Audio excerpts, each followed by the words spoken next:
En Afrique du Nord, la France a dû abandonner la Tunisie et le Maroc pour sauver l'Algérie. Mais en Afrique subsaharienne, elle n'est pas prête à céder. Or, l'Afrique des années 50 a changé. Les années 30 sont loin. De nouvelles élites et une classe moyenne ont émergé. Cette nouvelle génération exige désormais d'être associée à la gestion de son destin. Paris s'inquiète. L'Afrique ne doit ni basculer dans le communisme, ni s'embraser dans des guerres d'indépendance. Les réformes se succèdent. En juin 1956, le nouveau ministre des Outre-mer, le socialiste Gaston Defferre, fait voter une loi cadre qui réorganise en profondeur les territoires africains et malgaches. Elle institue le suffrage universel direct. Officiellement, la voix de chaque citoyen compte, quelle que soit sa couleur de peau. Mais dans les faits, les élections restent sous contrôle.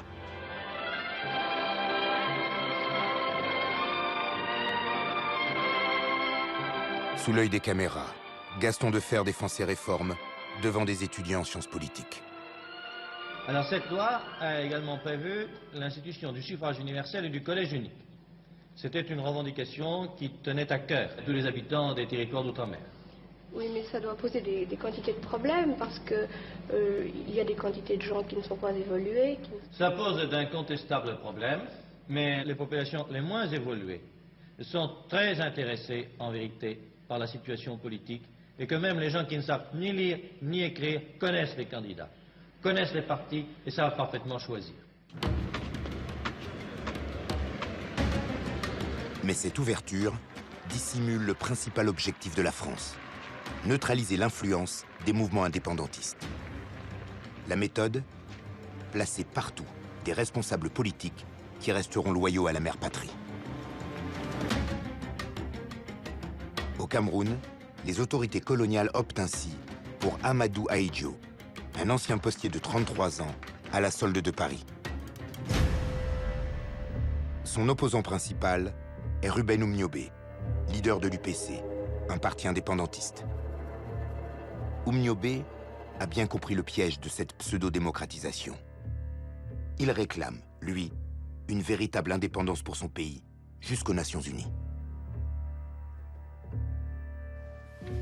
L'UPC a demandé à intervenir sur 3 questions. La réunification immédiate du Cameroun, la constitution d'un conseil de gouvernement et d'une assemblée avec des pouvoirs législatifs, et enfin la fixation d'un délai pour le droit de l'indépendance au peuple camerounais. Était incorruptible. Un Africain qui ne se laisse pas corrompre est très dangereux pour le système néocolonial français. Proche du Parti communiste, l'UPC représente tout ce que la France abhorre. Une sorte de Viet Minh africain qu'il faut anéantir. Le haut commissaire au Cameroun, Pierre Messmer, exclut de négocier avec les Rouges. Ancien de la France libre, ce baroudeur a combattu en Indochine. Traumatisé par la défaite, il n'a qu'un but, détruire l'UPC et neutraliser son chef. Ruben Oumniobé devient l'homme à abattre. Avec l'aide des forces camerounaises, une impitoyable chasse à l'homme s'engage. Mon grand-père, quand il m'en parle, il me raconte tout simplement comme le village en fait, de ma mère est un village voisin de celui d'Oumniobé. Et donc on torturait les adultes qui pouvaient d'une manière ou d'une autre savoir où ils se cachaient. Et c'est comme ça que mon grand-père, pour éviter de se faire torturer, il avait décidé de partir avec ses enfants dans la forêt le temps que cette guerre-là se termine.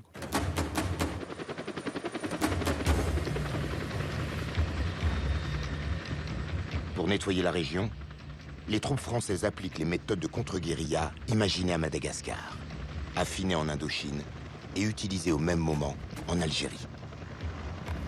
Des villages sont anéantis à coups de napalm.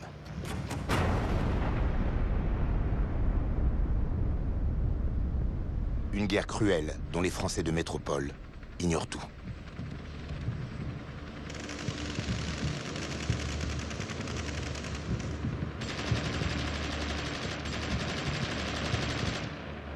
Oumniobé décrit la situation.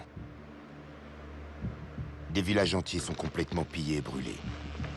Le bétail est systématiquement abattu à coups de fusil. Ceux qui échappent à cette tuerie massive sont poursuivis en pleine brousse par les forces de l'ordre.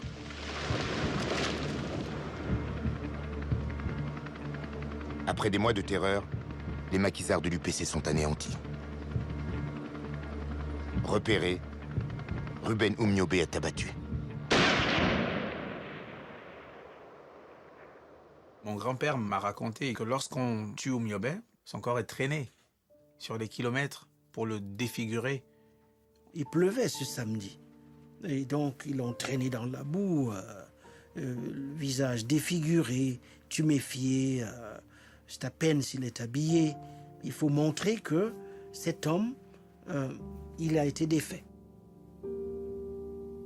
Je pense qu'on voulait vraiment démontrer à ceux qui auraient l'idée de se rebeller comment est-ce qu'ils allaient finir. De dire que c'est cet homme-là qui haranguait les foules, qui était un tribun incroyable, doté d'une intelligence incroyable, pouvait finir comme ça, complètement défiguré. C'était un moyen vraiment de pouvoir amener les gens à abandonner le combat, puisqu'il fallait complètement traumatiser ceux qui pouvaient encore croire en lui, quoi. Ngwa,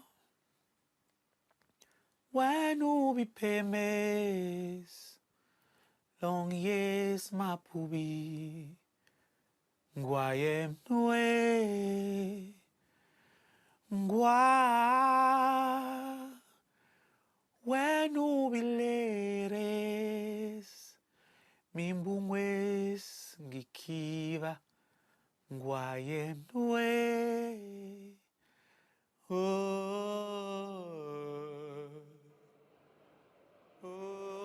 L'ennemi est mort. Et le protégé de la France, Amadou Ahidjo, peut se répandre sur les ondes. Les troubles qui ont secoué certaines régions du Cameroun se sont presque tous éteints.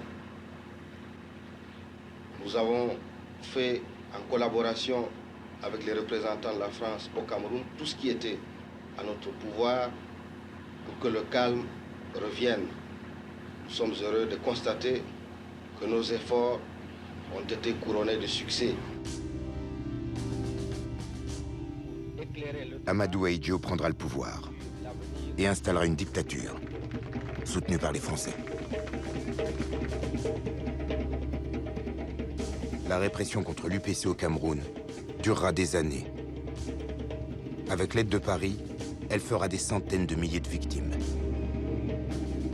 Des morts loin des caméras, des morts silencieuses.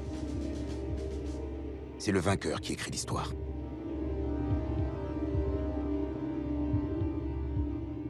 Lorsque j'ai grandi au Cameroun, il était interdit de parler de Oum et de l'UPC. Moi, j'ai été témoin, jeune homme, de gens qui évoquaient Oum et qui essayaient de voir qui était à côté d'eux. Et donc, un silence de plomb a pesé sur le pays. On a essayé de faire comme si Oum n'avait jamais existé.